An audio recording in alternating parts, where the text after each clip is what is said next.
গা শুকিয়ে যাচ্ছে, আমার চোখে জল। গোবিন্দ বললেন এই কান্না থামাতে গেলে এই বাণী শুনতে হবে, সাংখ্য দর্শন, আত্মদর্শন। হ্যাঁ, নৈনাং সিন্দান্তে নৈনাং দাহতে পাবক না ক্লেদান্ত শোষিত মারুত। আত্মাকে জলে ভেজানো যায় না, অস্ত্র দিয়ে ছেদন করা যায় না। এই তুমি আত্মা, তুমি শরীর নও। এটা মাটির শরীর গড়া হয়েছিল, যে পাঁচটা জিনিস থেকে তোমাকে নেওয়া, ওই পাঁচটা জিনিসে আবার তোমাকে ছেড়ে দেয়া হলো। এর জন্য তোমার শোকের কিছু থাকা উচিত নয়। এই জন্য ভাগবত শাস্ত্র বারবার বলছেন, ভাগবত শাস্ত্র বারবার বললেন এই মোহ থেকে একটু দূরে এসো। আচ্ছা, আপনারা যারা এই কত কত ধনী বিদ্বান জ্ঞানী পণ্ডিত ব্যক্তি এখানে বসে যারা খুব শ্রদ্ধালু হয়ে হরিকথা শুনছেন, শ্রদ্ধার সহিত শুনতে হবে। আপনি বলুন তো, এখন সংসার চিন্তা বা আপনার ভেতরে কোনো অশান্তির দাবানল জ্বলছে কিনা বুকে? তার মানে প্রমাণ করে বিষয় থেকে যদি হরিকথাতে, ভগবত ভজনে, আত্ম সাক্ষাৎকারের পথে আসা যায়, তখনই প্রকৃত শান্তি পাওয়া যায়। এখানে বসেই যেটুকু শান্তি পাচ্ছি সংসারে সারাদিন, আর যদি না পেতেন এই গরমে মাটিতে ধুলাতে নিহারে সিক্ত হয়ে এভাবে দাঁড়িয়ে শুনতেন না। কারণ এখানেই কোনো একটা শান্তির উৎস আছে, শান্তির সন্ধান আছে। মানুষ চিরকাল শান্তিকেই চায়, সুখকে চায়। বস্তু ব্যক্তি চায় না, মানুষ চায় শান্তি। প্রতিটা মানুষের হৃদয়ে তার না বলা উদ্দেশ্য হলো আমি সুখী হতে চাই। তো সেই শান্তির একমাত্র পথ ভগবানকে জানা, ভগবানকে ভজন করা। আত্মাকে জানাই হলো প্রকৃত শান্তির পথ। যাদের মোহমায়ায় আর এই মজে আছি, শান্তি নাই। আমরা একটু ভাগবত চরিত্রে ফিরে যাই। একটু অভূতপূর্ব কথা এসেছে ভাগবতে। সেই কথাটি হলো আপনাদের গজেন্দ্র বখ্যান মনে আছে? ভাগবতের গজেন্দ্র বখ্যান। গজেন্দ্র ছিলেন একটি জঙ্গলের, তিনি অধিরাজ। গজেন্দ্র মানে হস্তি, বলবান হাতি। হাতির স্ত্রী ছিল অনেকগুলো, আবার তার বাচ্চা কাচ্চাও অনেকগুলো। উনি একটা রাজত্ব খুলে বসেছিলেন জঙ্গলের মধ্যে। হঠাৎ ওনার মনে হলো প্রস্ফুটিত পদ্মময় সরোবরে উনি একটু জল কেলি করবেন, জল পান করতে যাবেন। স্ত্রী পুত্রদের নিয়ে গজরাজ আর গজগতিতে এসে সেই পুষ্করণীতে সরোবরে নামলেন। ছোট সরোবর, পদ্ম ফুলে আছে। প্রথমে উনি জল পান করে যখন অবগাহন করছেন হেলে দুলে, পুকুরের জল হাতি নামলে আর পরিষ্কার থাকে? সব যখন মলিন হয়ে গেছে, ওনার বাচ্চাগুলোও নেমেছে। কিরকম মমতা দেখুন, মনে করছেন আমি ঘোলা জল বাচ্চাদের খাওয়াবো। এই জন্য আরো গভীরে গিয়ে সরোবরে ভেতর থেকে সুর দিয়ে আর বিশুদ্ধ জলগুলো বাচ্চাদের মুখে মুখে পান করিয়ে দিচ্ছেন। কত বড় মমতা! কিন্তু যত গভীরে যেতে গেছে, দুটো কুমির এসে হস্তিটার পা আক্রমণ করেছে। আমি গল্প শোনাচ্ছি না, এটা ভাগবত চরিত্র, গজেন্দ্র বখ্যান, গজেন্দ্র মক্ষম লীলা। তো সেখানে জলে কিন্তু হাতির থেকে কুমিরের শক্তি, অন্তত জলজ প্রাণীর জলের শক্তিটা বেশি। কুমির যখন ধরেছে, রক্তাক্ত পায়ে বহু ছাড়াবার চেষ্টা করলো। যখন রক্তের আভা উঠছে, তখন উনি পুত্র স্ত্রী কন্যাদের দিকে তাকিয়ে আছেন, তোমরা দাঁড়িয়ে কেন, বাঁচাও। সব এর ওর মুখের দিকে চাইছে। ওই গভীরে নামতে গেলে তো আমাদেরও কুমির আক্রমণ করবে, বাঁচতে কে না চায়। ওরা যখন তীরে উঠে এই রহস্য দেখছে, মজা দেখছে, তখন ওর চোখ দিয়ে জল ঝরছে। আমি এই গভীর সরোবরের তলদেশ থেকে সুরে করে জল করে বাচ্চাদের পান করাচ্ছিলাম, ঘোলা জল উপরে বলে। তারাই আমার মৃত্যু দেখছে। কিন্তু এই হলো জগতের পরিণাম, জানেন? এই জগতের পরিণাম যদি ঠিক ঠিক বুঝতে পারেন, আপনার সামনে আয়না দিয়ে দেখানো হয়, এই জগতের প্রতি আপনার প্রকৃত আসক্তি থাকবার কথা না। সবাই স্বার্থের জন্য, সুখের জন্য আপনাকে ব্যবহার করে। আপনি ওদের সুখ বা আনন্দ না দিতে পারলে আপনাকে ওরা চাইবেই না। এই হলো এই জগতের অভিশাপ, এটা জগতের নিয়ম। দাঁড়িয়ে দাঁড়িয়ে হস্তি কাঁদছে আর বললেন, এদের 1-2 দিন প্রতিপালন করেছি। এই হলো সংসার, এই হলো সংসারের চিত্র। যখন সন্ধ্যা নেমে আসছে, হাতিগুলো নিরাপদ স্থানে যাওয়ার জন্য সবাই সেখান থেকে কেটে পড়লো। হাতিটা তখন যখন শেষ অবস্থা, টানতে টানতে মৃত্যুময় অবস্থা, তখন মনে পড়লো কেউ যখন থাকে না, তখন একজন আছে আমার জীবনে। কেহ যখন নাই, যার কেহ নাই তুমি আছো তার। এ সংসারে যার কেহ নাই তার জন্য একজন হাত বাড়িয়ে আছে, ইনি দীন ও দয়াল পরমেশ্বর ভগবান। হাতিটা তখন সুর দিয়ে মনে করলো, প্রভু যাদের আপন ভেবেছিলাম তারা এই চরম সংকটের দিনে কেউ আমার বলে পরিচয় দিল না। এই সংসারের নিয়মই এই। উনি এই সুরটা উঁচু করে আর ভগবানের নাম জানেন না তো ডাকছেন, হে পরমেশ্বর, হে অনাদির আদি, কৃপা করে আমায় রক্ষা করো। আচ্ছা, উনি তো কারোর নাম ধরে ডাকলেন না, হে বিশ্বেশ্বর, হে অনাদির আদি কুলমালিক, হে বিশ্ব ব্রহ্মাণ্ডের কুলমালিক, আমায় রক্ষা করো। ভগবানের নাম হচ্ছে জানে না, কিন্তু বিশ্বেশ্বরকে ডাকলেন। দেবতা অন্য কেউ আসেনি, সঙ্গে সঙ্গে নারায়ণ গরুরের পিঠে উঠে, আর তিনি ওই যখনই নাম ধরে ডাকেনি কিন্তু ঈশ্বরের শরণাপন্ন হয়েছেন, ভগবান গরুরের পিঠে উঠে আর বিলাসমূর্তি নারায়ণ নেমে আসছেন। বলছেন, গরুর তোমার যে গতি, এই গতি থাকলে আমি ভক্তকে রক্ষা করতে পারবো না। উনি গরুর থেকে ঝাঁপ দিয়ে দিয়েছেন সরোবরে। এই হলো করুণা ঘন ভগবান। যখন কেউ নেই, কারো প্রতি ভরসা নেই, একবার ভগবানকে প্রাণ দিয়ে ডেকে দেখুন, কেউ না সাড়া দিলে তিনি সাড়া দেন। কেমন জানেন, আমরা এই পাঠ করে, আপনারা পাঠ শ্রবণ করে বাড়ি যেতে কারো 2টো 3টে, আমাদের তো 5টা বাজতে পারে। ওই 4টে 5টার সময় বাড়ি যাওয়ার পরে ভগবান কি বলবে জানেন? আমার কথা শুনে এসছো, আমার কথা কীর্তন করে এসছো, এখন তুমি ঘুমাও, আমি পাহারাদার হয়ে তোমার শরীরকে পাহারা দিচ্ছি। আমি যদি ঘুমাই তোমার ঘুম আর কোনো কালে ভাঙবে না। আমায় বলতে পারেন কে আমার নিকটে আছে? হাসপাতালে শুয়ে থাকলে মা 3 রাত্রির পরে মাও কখনো অজান্তে ঘুমিয়ে পড়ে সন্তানের শয্যায়। স্ত্রী 2 রাত্রি কেন 1 রাত্রিও জাগতে পারে না, তার মাথা যন্ত্রণা করে, হাসপাতালের গন্ধ সহ্য করতে পারে না। আর বন্ধু বান্ধবরা 2 কেজি ফল নিয়ে, বন্ধু ভালো হয়ে যাবে আশ্বাস বাণী দিয়ে চলে আসে, 1 ঘন্টার বেশি থাকে না। ভগবান বললেন, আমি তোমাকে ঘুম পাড়িয়ে তোমার হৃদয়ে জেগে থাকি, কারণ আমি ঘুমালে তোমার ঘুম আর ভাঙবে না। আমি যদি ঘুমাই তোমার ঘুম আর এই জগতে ভাঙবে না। তাই আমি পাহারাদার হয়ে তোমার ভেতরে জেগে তোমাকে ঘুম পাড়াই। পাবেন এত আপনজনকে? এই জন্য ভগবানের থেকে সংসারে অন্য কেউ যদি আপন থাকে, আপনার জীবন ছিন্ন ভিন্ন হতে বাধ্য। ভগবানের থেকে কাউকে আপন ভাবতে যাবেন না। সত্তার থেকে আপন কেউ নাই, তাহলে জীবন ছিন্ন ভিন্ন হয়ে যাবে। তুমি একমাত্র প্রিয়। পরম গজেন্দ্রের জন্য গরুরকে ছেড়ে দিলেন ভগবান, ঝাঁপিয়ে পড়লেন। আর লক্ষ্মী দেবী চিন্তা করলেন, যে ভক্ত ভগবানকে ডাকে আমি তাকে ঐশ্বর্য দেই। লক্ষ্মী দেবীর কমল যে পদ্ম ফুলটা হাতে ছিল, ওইটা ছুড়ে দিয়েছেন হাতির সামনে। হাতি বলছে, কি দেব তোমায়? আমার তো হাতও নাই, আমি কি তোমায় দেব? লক্ষ্মীর দেওয়া সেই পদ্ম ফুলটা সুরে করে ভগবানের চরণে দিয়ে দিয়ে বললেন, রক্ষা করো।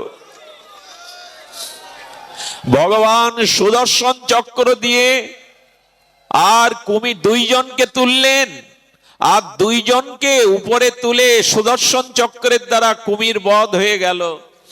গজেন্দ্র, এই গজেন্দ্র পূর্ব জন্মে ছিল ইন্দ্রদুম্ন রাজা। গুরুদেবকে দেখে তিনি সম্মান করে উঠে দাঁড়াননি। কোন মহাত্মা দেখে উঠে দাঁড়াবার নিয়ম, সাধুগুরু বৈষ্ণব দেখলে তাকে সম্মান করবার জন্য মাথা নত করার নিয়ম করেনি, তাই অভিশাপ দিল, হস্তির মতো যেমন বসে থাকলি যা হাতি হয়ে জন্ম নে। কিন্তু পূর্ব জন্মের সাধনাটা নষ্ট। গুরুদেবকে বলেছিল, প্রভু আমার কল্যাণ, আমার উদ্ধারের উপায় বলুন। বললেন, তোর ভজনটা, এই যে 2 ঘন্টা বসে এখানে হরিকথা শুনছেন, কোন না কোন জীবনে এই 2 ঘন্টার ফল গোবিন্দ চরণ পেয়ে যাবেন আপনি। এই ফল নষ্ট হবে না, এই ভজন নষ্ট হবে না। সব নষ্ট হয়, ভজন কখনো নষ্ট হয় না। ভজন কোনোদিন নষ্ট হয় না। আর কুমিরটাকে বধ করে আর গজেন্দ্রের আত্মাটাকে, শুদ্ধ আত্মাকে নিয়ে গোবিন্দ বৈকুণ্ঠে গেলেন। আর নারায়ণ বিলাসমূর্তি, ভগবান নারায়ণ যাওয়ার পরে লক্ষ্মী দেবীর পাশে দেখছেন একজন বৈকুণ্ঠ, আর বৈকুণ্ঠের পার্শ্বদ পাশে বসে আছে। লক্ষ্মী দেবীকে বললেন, আমি আনলাম গজেন্দ্রকে, তোমার পাশে কে বসে আছে? বললো, ওর আগে আর একজন বৈকুণ্ঠ পেয়ে গেছে প্রভু। তোমার গজেন্দ্র বৈকুণ্ঠে আসার আগে আর একজন বৈকুণ্ঠে চলে এসছে ওর আগে। বললো, আমি তো কাউকে বৈকুণ্ঠ আনতে নির্দেশ দেইনি, বিমান পাঠাইনি। বললো, আপনিই তো পাঠালেন। বললো, কি বলছো একটু ভেঙে বলো। বলে, প্রভু যে কুমিরটাকে বধ করলেন সেই কুমিরের আত্মাটা গজেন্দ্রর আগে এসে হাজির এই বৈকুণ্ঠে, সে পার্শ্বদ হয়ে গেছে। ভগবান তখন লক্ষ্মী দেবীকে বললেন, তা কি করে হয়? আমি তো উদ্ধার করলাম গজেন্দ্রকে, কুমির কি করে এলো? বলে, প্রভু আপনি একটা কথা বলেছিলেন, আপনার স্মরণে আছে? শুনুন এই মহা কথাটি। ভাগবতে ভগবান বলেছিলেন যে আমার ভজন করে সে আমাকে পেতেও পারে নাও পারে, যে আমাকে ভজন করে সে আমাকে পেতেও পারে নাও পেতে পারে, সন্দেহ আছে। কিন্তু আমার সাধুগুরুর চরণে যে আশ্রয় করেছে, আমার ভক্তের যে ভজন করে সে আমাকে পাবেই, সন্দেহ নেই, সে আমাকে পাবেই। এত বড় কথা ভাগবতে দ্বিতীয় নাই, যে আমার চরণ ধরে আছে সে আমাকে পেতেও পারে নাও পেতে পারে, কিন্তু যে আমার ভক্তের চরণ আশ্রয় করে আছে সে আমাকে পাবেই, এতে কোনো সন্দেহ নেই। আচ্ছা, এদিকে লক্ষ্য করুন, কুমিরের পা ধরে কে ছিল? হস্তির গজেন্দ্রের পা ধরে কে ছিল? বলে, তোমার ভক্তের চরণ ধরেছিল কুমির, এই জন্য তোমার ভক্তের আগে তোমার ভক্তের চরণ আশ্রয়কারী কুমিরটাই বৈকুণ্ঠ পেয়ে গেল। জয় রাধে, সেই পেয়ে গেল। এই জন্য সাধুগুরু বৈষ্ণবের চরণাশ্রয় এছাড়া আমাদের কল্যাণ প্রেম প্রাপ্তির অন্য কোনো উপায় নাই। এই জন্য দয়া করে কৃপা করে এই জগৎকে অনেক খাওয়া হলো, অনেক মান সম্মান হলো, অনেক বাড়ি গাড়ি হলো, এইবার একটু বিরাম দিন। কোটি কোটি জন্ম ঘর বেঁধেছেন, কোটি কোটি জন্ম বিবাহ করেছেন স্ত্রী পুত্র, এইবার বিরাম দিয়ে স্রষ্টার দিকে তাকান, ভগবানের দিকে একটু তাকান। যার জন্য জগতে আসা, এই মনুষ্য জন্ম হারালে কিন্তু আর পাওয়া যাবে না, সহজে পাওয়া যাবে না। এরকম ভেবে বসে থাকা উচিত নয় যে আবার মানুষ হব। দয়া করে নিজের উদ্ধার, নিজের কল্যাণের কথা গীতা শাস্ত্র বারবার বলেছে, উদ্ধার এ তো আত্মনা ন আত্মা অবসাদয়ে, নিজেকেই দিয়ে নিজে উদ্ধার করো। যদি নিজেকে দিয়ে নিজে উদ্ধার না করতে পারো তাহলে উদ্ধার হবে না, তুমি নিজেকে দিয়েই নিজে উদ্ধার করো। শুধু ভক্তগণ, আপনাদের কাছে অনুরোধ করব, বেশি সময় নেওয়ার অধিকার নাই, আত্মস্বরূপের দিকে দৃষ্টি দিন। এই জগৎ সংসার অনিত্য, এটা অসুখের জায়গা। আচ্ছা, কেউ যদি ভালো কর্ম করে, দান ধ্যান বা কর্ম ইত্যাদি করে, ছেলে মেয়ে প্রতিপালন করলো, ঈশ্বর ভজন করলো না, কিন্তু কর্ম ভালো করলো, এর ফলটা কি? কিছু মানুষ আছে তারা বলে ঈশ্বর পিশ্বর রাখো, ধর্মকর্ম রাখো, আগে কর্ম ভালো করো। তা কর্ম তো অকর্ম বিকর্ম, কর্ম তিন প্রকার। কর্মটা কি বলতে বোঝাতে চান তারা? বলেন, শুনুন, যদি আপনি দান ধ্যান, পরোপকার, পিতামাতার সেবা, সংসারের সৎকর্ম করেন, তবে হ্যাঁ অবশ্যই ফল পাবেন, ধনীর গৃহে আগামীতে জন্মাতে পারবেন, মৃত্যুর পর স্বর্গ আপনার জন্য থাকবে। কিন্তু এইটা প্রকৃত কল্যাণ কতটা বোঝা যায় কি? অনেকেই আছেন ঈশ্বর পিশ্বর রাখো, হরি হরি করবো না কি তোমার মতো নেচে গিয়ে, আমি ওইসব করি না, আমি কর্ম করি। একদল মানুষের এরকম কথা আছে, তারা ঈশ্বর ভজন সাধনের গুরুত্ব না দিয়ে বলে কর্ম করেই আমি। হ্যাঁ, প্রতিটি ক্রিয়ার একটি প্রতিক্রিয়া আছে। আপনি সৎকর্ম করলে, পিতামাতার সেবা করলে, দান ধ্যান করলে, সহৃদয় লোকের উপকার করলে কি পাবেন? আপনি স্বর্গে পর্যন্ত পুণ্যের দ্বারা, এই সৎকর্মের দ্বারা আপনি স্বর্গ পেয়ে যাবেন। কিন্তু ক্ষীণ পুন মত্ত লোকং বিশ্বন্তি। আপনি বাংলাদেশ থেকে আর আপনি 20-25 লাখ টাকা নিয়ে আমেরিকায় গেলেন, আচ্ছা ওইখানে ভালো হোটেলে উঠলেন, বেড়ানে চাড়ানো বিমানে উঠলেন, পয়সা খরচ হবে কিনা? 20-25 লাখ যখন ফুরিয়ে গেল তখন আর ওখানে থাকতে পারবেন? ভিসা ফুরিয়ে গেলে ওই সরকার থাকতে দেবে আপনার? টাকা ফুরিয়ে গেছে, হোটেল তখন এর আগে সার করছিল, খাবার এগিয়ে দিচ্ছিল, মানি ব্যাগে টাকা নেই তো ছাড় করবে, তাড়িয়ে দেবে, বেরিয়ে যান। টাকা নেই তো এখানে আছেন কেন? বললেন স্বর্গের গেলে ওই অবস্থা হয়। কর্মের দ্বারা যদি স্বর্গে যান তাহলে ক্ষীণ পুন মত্ত লোকং বিশ্বন্তি পুণ্য ফুরিয়ে গেলে দেবতারা ঘাট ধাক্কা দিয়ে বের করে দেবে, যা বেটা তোর পুণ্য ফুরিয়ে গেছে, সম্পদ ফুরিয়ে গেছে, এবার যা। এটা কি সুখের?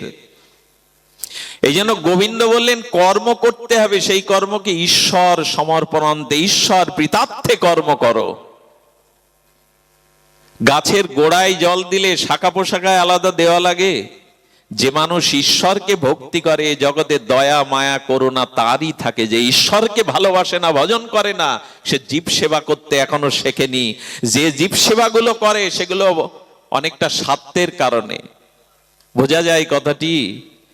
ঈশ্বরকে ভালোবাসলেই কেবল তার হৃদয় অন্যের দুঃখে কাতরায়, অন্যের জন্য সে কিছু করে। এই জন্য এরকম কর্মমার্গের প্যাচে পড়ে যাবেন না যে সৎকর্ম করবো আবার ঈশ্বর বিশ্বর জপ ধ্যান করার কি দরকার। এইগুলো না, কর্মের দ্বারা স্বর্গ প্রাপ্তি হয়, ধনির গৃহে জন্মানো যায়, কিন্তু ওইটা স্থায়ী সুখ নয়। স্থায়ী সুখ হলো প্রেম ভক্তি লাভ করা, ভগবানের চরণে সুরদা ভক্তি লাভ করা। এটি হলে এই জন্ম মৃত্যু চক্র থেকে 700 লোকে আমরা ফিরে যেতে পারবো। আমাদের এই জন্য শ্রীমদ্ ভাগবত গীতাতে জ্ঞান কর্ম যোগ সব বললেন গোবিন্দ। বলে এসে কি বলছেন? সর্বধর্মান পরিত্যজ্য মামেকং শরণং ব্রজ অহং তং সর্ব পাপেভ্যো মোক্ষয়িষ্যামি মা শুচো। সব বলে এসে বললেন এতক্ষণ যা বলেছি কর্ম জ্ঞান যোগ সর্বধর্ম ত্যাগ করো। তা গোবিন্দ ধর্ম ত্যাগ করলে ধরবো কি, কাকে ধরে থাকবো? বললো ধর্ম ত্যাগ করে পরম ধর্মকে ধরো, পরম ধর্মের আশ্রয় নাও। ধর্মকে ত্যাগ করে পরম ধর্ম শ্রেষ্ঠ ধর্মকে আশ্রয় নাও। সেই শ্রেষ্ঠ ধর্ম কি? মন্মনা ভব মদ ভক্ত মজ্জাজিমাং নমস্কুরু মম বৈশোষী সত্যং তে প্রতি জানে প্রিয় হসিমে। মনটা আমায় দাও, ভালোবাসাটা আমায় দাও, আর কোথাও দিলে ঠকে যাবে। মনে পড়লো ভালোবাসা যদি জগৎকে দেন, ভগবানকে না দেন, ওই যে বললাম একটু আগে বলেছি কোন বস্তু ব্যক্তিতে সুখ নাই। আচ্ছা, এখন জানুয়ারি মাসের মাঘ মাসের শীতে ঠান্ডা মেশিন ঘরে চালালে সুখ হবে তো? এয়ার কন্ডিশন ঠান্ডা মেশিনটা চালিয়ে দিলে মাঘ মাসের কঠিন শীতে। আচ্ছা, ওই একই মেশিন একই ব্যক্তি একই ঘর চৈত্রের গরমে যদি ছেড়ে দেন, আর হলো উনি গড়াতে গড়াতে হাঁটতে হাঁটতে কিছু দূর গিয়েছিলেন। এই জায়গাটা একটা বড় পিপল বৃক্ষ ছিল। পিপল বৃক্ষের তলে গোপাল দাস নামের একজন সিদ্ধ মহাত্মা ওখানে বহু বছর ভজন করতেন। নৃসিংহদেবের মন্দির আছে ওখানে, লক্ষ্মী নৃসিংহদেবের। ভজন করতে করতে ওইখানে একটা বড় পাটকোয়া চৌবাচাপানা আছে, গভীর জল, ওইখানে উনি ঝাঁপ দিয়ে মরতে যাবেন। পায়ে বেঁধে শব্দ হয়েছে শুকনো পাতার গুলো। সাধু তো এরা অন্তর্ভেদী দৃষ্টির। বললেন কে রে মা, মরবি তো, এখানে এসেছিস কেন? বললো আমি মরবো। উনি জানেন কি করে, সিদ্ধ মহাত্মা তো। মরবি তো আমার সামনে মরবি রে, আত্মহত্যা করলে তো লক্ষ জন্ম তোকে নরকে মরতে মরতে হবে, এখানে কেন মরতে এলি? বাবা আমার যে আর উপায় নাই, এছাড়া আমার কোনো পথই খোলা নেই বাবা। বললেন মরলে কি সমাধান হয় রে মা? আচ্ছা তুই বললেন আমার রূপ ছিল, যৌবন ছিল, সবাই আমার পিছনে ওই ফুলের মধুর মতো মৌমাছি প্রজাপতির মতো ঘুরতো বাবা। এই কুষ্ঠের কারণে সব হারিয়েছে, আমাকে মরতে দিন, না হলে আমাকে এই রোগ থেকে বহু চিকিৎসা করিয়েছে কিন্তু রোগ বাড়া ছাড়া কমেনি। আপনি সাধু মহাত্মা, হয়তো সেরে দিন, নালে সরে যেতে দিন। সাধু অনেক চিন্তা করে বললেন আমার সামনে আত্মহত্যা করবে। ওরা তো সাধুরা কখনো ওই ঝাড় ফু এই দিয়ে চমৎকারিত্ব দেখায় না, মনে মনে ঈশ্বরের কাছে প্রার্থনা করে ওর মঙ্গল হোক। কিন্তু এইগুলো সমাজে, আর আমাদেরও একটা দোষ আছে, সাধু দেখলেই হাত দেখায়, দেখুন তো, সাধু দেখলেই বলে একটু ফু দিন তো। না, এইসব না, সাধুর কাছে চাইতে হয় রোগ শক্ত কর্মফলে আসবে, যেন ভক্তি পায়, আত্মজ্ঞান পায়। আপনার কাছে ওটা আছে, ওটা দিন। রাজার বাড়ি গিয়ে লাউ কুমড়ো চাইতে নেই, সাধুর কাছে চাইতে হয় যাতে ভক্তি হয়, বিশুদ্ধ জ্ঞান হয়, এইগুলি চাইতে হয়। তো সাধুকে বললেন সেরে দিন, নালে সরে যেতে দিন। সাধু বললেন আমি তোর রোগ সেরে দিতে পারি রে মা, গোবিন্দ সেটুকু কৃপা আমার মধ্যে দিয়েছেন, কিন্তু তোকে একটা প্রতিজ্ঞা করতে হবে। যদি রাজি থাকিস সংকল্প তাহলে সেরে দিতে পারি। বলে আমাকে ছুঁয়ে প্রতিজ্ঞা করতে হবে তুই পূর্বের ন্যায় রূপ যৌবন আরো বেশি ফিরে পাবি, কুমারী অবস্থার মতো, কিন্তু এই সৌন্দর্য রূপ যৌবন আর কাউকে দিতে তুই পারবি না, এক রঘুপতি রামচন্দ্রকে ছাড়া। তার চরণে ছাড়াই জীবন যৌবন সৌন্দর্য আর কাউকে দিতে। উনি বললেন বাবা, যে কারণে মরতে এসেছি তা তো ফেলেই এসেছি, আর তাদের দিকে ফিরে তাকাবো না। বললেন যা মা। উনি দৃষ্টি দিয়ে দিলেন, বললেন ওই পুকুর থেকে স্নান করে উপরে আয়, তোর রোগ সেরে যাবে, আরো যৌবনাবতী হবি। সত্য ঘটনা এটি। তিনি রূপ যৌবন ফিরে পেলেন, কুটিরে ফিরে গেলেন।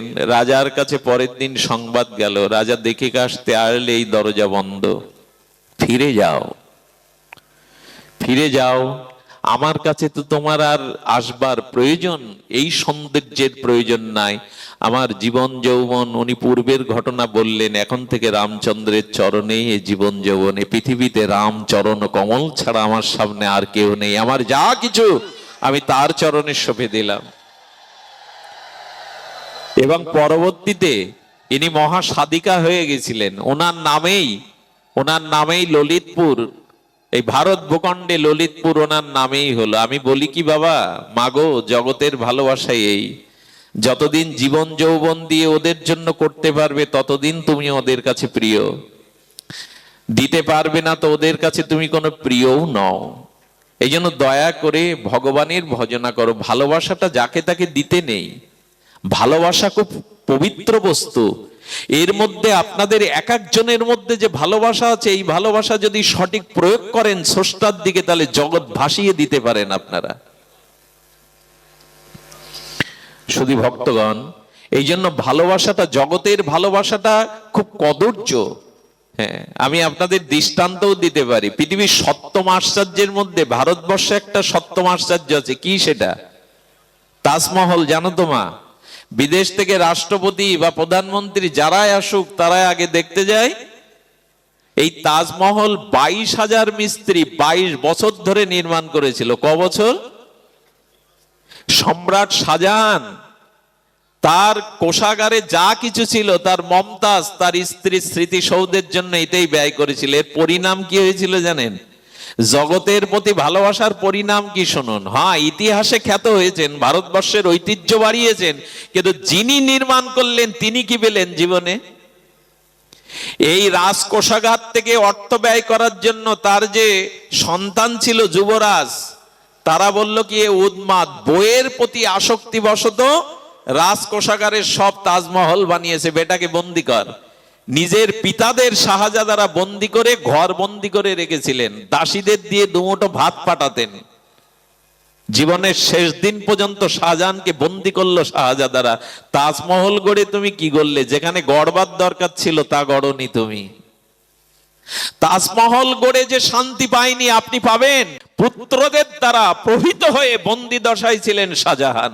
ইতিহাস বলে ভগবানের জন্য কিছু করো যদি শান্তি পেতে চাও। জগতের তাজমহল করলে ইতিহাসে নাম লেখাতে পারো, কিন্তু মানসিক শান্তি পাবে না। শান্তি পাওয়ার জন্য, স্রষ্টার জন্য কিছু করো, তার প্রতি প্রেম ভালোবাসাটা দাও। আগে অধিকার তার, ভালোবাসাটার অধিকার একমাত্র ভগবানের। এই কথাটা বলবার জন্য গোবিন্দ বলছেন মনমনা ভব। এই জগতের ভালোবাসার যে পরিণাম তা আমরা জানি না। যদি জানতাম, আবার বলি, কিছু শ্রোতারা আছেন যারা নিয়মিত কষ্ট করে আছেন, শুনেছেন, কিন্তু যারা নূতন তাদের উদ্দেশ্যে বলি, এই জগতের ভালোবাসা শোনো। ভর্তৃহরি নামে এক রাজা ছিল। কি নাম? ভর্তৃহরি। এনার শতক উপদেশ যে পড়বে তার বৈরাগ্য হবে। ইনার বৈরাগ্য শতক বলে একটা গ্রন্থ আছে, আমি খুঁজে পাইনি, ভারতে বিরল। এই 100 বৈরাগ্য উপদেশ ভর্তৃহরি পড়লে আপনার বৈরাগ্য আসবে। ইনি ছিলেন ভূভারতের রাজা, ন্যায়পাল, প্রজাবৎসল এবং খুব ন্যায়পাল রাজা। তো এই রাজার রাজত্বে অনেক ঋষি তপবনে তপস্যা করতেন। একজন ঋষি এক দেবতার আশীর্বাদে অমৃত ফল পেয়েছিলেন, যেটা খেলে 100 বছর যৌবন অটুট থাকবে, নিরোগ শরীরে সুস্থ মেধা নিয়ে এসে জগতে বাস করতে, কোন রোগ শোক তাকে স্পর্শ। ঋষি চিন্তা করলেন, আমি তো তপস্যার দ্বারা নিজেকে উদ্ধার করেই নিয়েছি, কিন্তু এই ফলটা যদি আমাদের রাজাকে দেওয়া যেত, উনি 100 বছর বেঁচে থাকলে জগতের কল্যাণ, প্রজাদের কল্যাণ হতো। সকালবেলা ঋষি গিয়ে রাজাকে বলছেন, এইটা আপনি নিন, এইটি আপনি আস্বাদন করলে 100 বছর নিরোগে অটুট যৌবনে আপনি প্রজাদের সেবা করতে পারবেন, নিন রাজা। রাজা প্রণাম করে ঋষিকে ফলটা নাড়ছেন। মানুষের হাতে যখন কোনো প্রিয় বস্তু আছে, তার একটা কথা মনে আসে, সে যাকে সব থেকে ভালোবাসে তার কথাটা তখন মনে পড়ে, তাকে যদি একটু ভাগ দেওয়া যেত। উনি ভালোবাসেন প্রাণ দিয়ে রানীকে।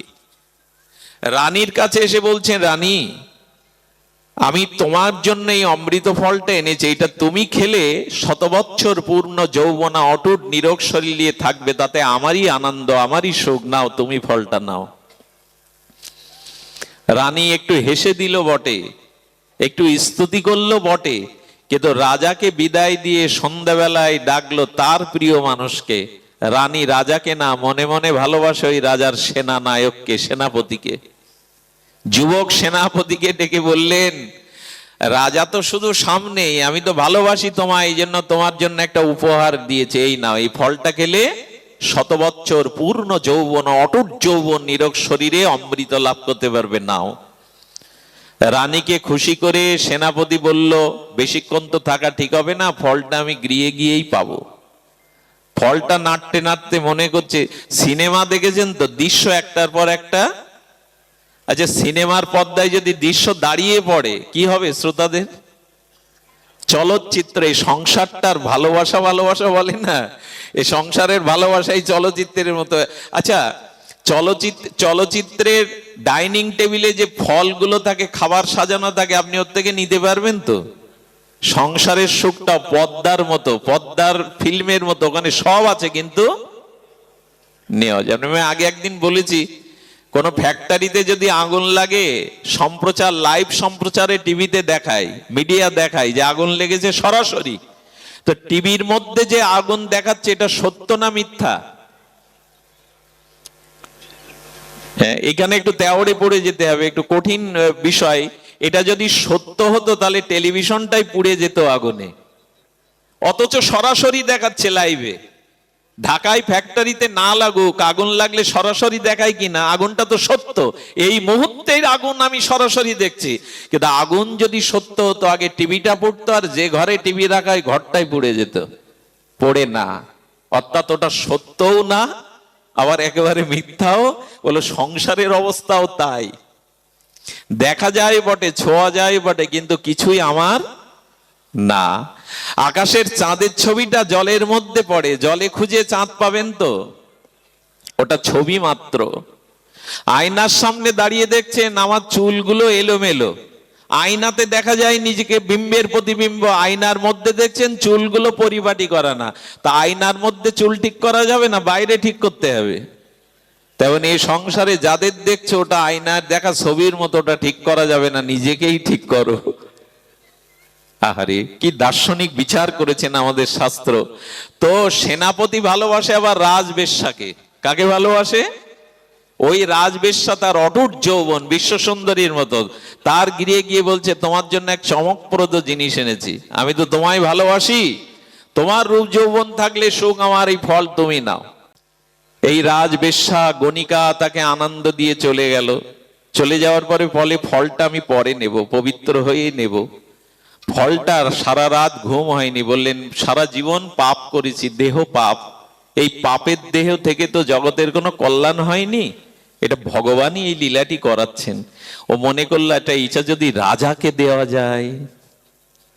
বুঝতে পারছেন তো ঘুরে কোথায় যাচ্ছে? বলে এটা যদি রাজাকে দেওয়া যায়, উনি বেঁচে থাকলে তো জগতের কল্যাণ। ভোরবেলা রাজদর্শনের অনুমতি চাইলেন, রাজাকে গিয়ে বলছেন, এই ফলটা আপনি পান, এটা 100 বছর পূর্ণ আয়নে আপনি জগতের সেবা করতে পারবেন, আপনার মতো মহৎ রাজা তো ভূভারতে নাই। রাজা দেখছেন কাল সকালে দেওয়া, রানীর দেওয়া ফলটাই এখন এই পতিতার হাতে। বলছেন, মৃত্যুদণ্ড চাও না সত্য কথা বলতে চাও, কোথায় পেলে ফলটা বলো।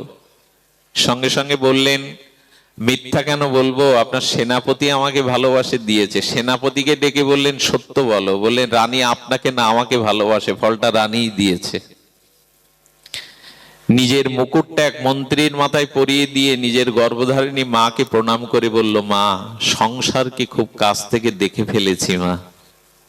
আহারে, সংসারের স্বরূপকে মা চিনে ফেলেছি, বিদায় দাও, বাকি সময়টুকু তপবনে গিয়ে ভগবানের ধ্যান করে কাটাবো, উপাসনা করে কাটাবো মা। যাকে সব থেকে ভালোবাসতাম আমি, আমরা বুঝতে পারি না, মায়া তো, মোহ তো আমরা বুঝতে পারি না। ভালোবাসার অভিনয় নিয়ে আছি সংসারে, কে কত ভালো অভিনয় করতে পারে। এখানে প্রকৃত ভালোবাসা যে কি, এটা ভালোবাসাটা, এই জন্য তো সাধক রামপ্রসাদ এই মরমী ভক্ত, মাতৃভক্ত গেয়েছিলেন, পৃথিবীর কেউ ভালো তো। এ কথাগুলো বারবার বলি এই জন্য, একবারে তো খুঁটি পোতে না, বারবার আঘাত করতে হয়, তারপরে পুঁতে যায় শক্ত হয়ে। বারবার কথা, পৃথিবীর কেউ ভালো তো বাসে না, পৃথিবী ভালোবাসিতে।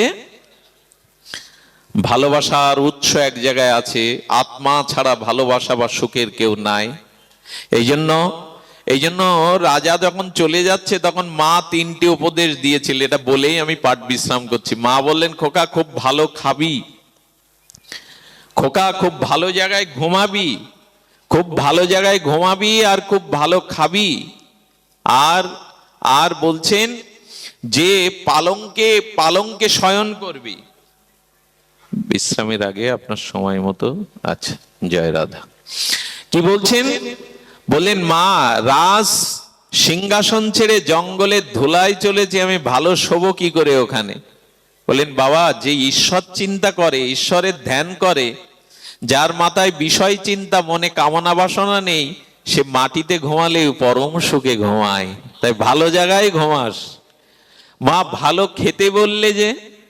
বলে, না, যদি সবসময় খাওয়ার দিকে লক্ষ্য থাকে তাহলে ঈশ্বর ভজন, যাদের জিহ্বার লালসা যায়নি তাদের দ্বারা ভজন সাধন সম্ভব না। বললেন, সারাদিন ভগবানের ভজন করবে আর খুব ক্ষুধা লাগলে এক মুঠো মুড়ি খেলেও অমৃতের মতন হবে, ওইটা হলো ভালো খাওয়া। হ্যাঁ, ওইটা হলো ভালো খাওয়া। আর তুই সোনার পালঙ্কে শুতিস, ওখানেও পালঙ্কে শুবি। বললো, আর সোনার পালঙ্কে শুতাম, ওপরে চন্দ্রতাপ ছামিয়ানা টানানো থাকতো আর মণিমুক্তা দিয়ে, ওখানে কোথায় পাবো? টাকিয়া বালিশ কোথায় পাবো? মা বলে দিলেন, ঈশ্বর চিন্তা করতে করতে মনে যদি প্রেম ভক্তি পাস, তাহলে টাকিয়া বালিশটাই 2 হাতের কাজ করবে, মাথায় হাত দিয়ে ঘুমাবি। বললেন, মা, খাট কোথায় পাবো? স্বর্ণ খাটেই তো থাকতাম। কি উপদেশ দেখুন! মা বলছেন, এই মা না হলে এরকম ছেলে হয়? বললেন, তুই তো খাটে ঘুমাতিস, 4 হাত 5 হাত এবং 4 হাত খাটে, আর এই বসুন্ধরা ধরিত্রী মাই তোর বিছানা হবে, এই মাটির মা ধরিত্রীই তোর বিছানা হবে। বললাম, মা, উপরে সামিয়ানা কোথায় পাবো? পালঙ্কের উপরে রাজা মহারাজাদের উপরে চন্দ্রদাপ থাকে, মণিমুক্তা।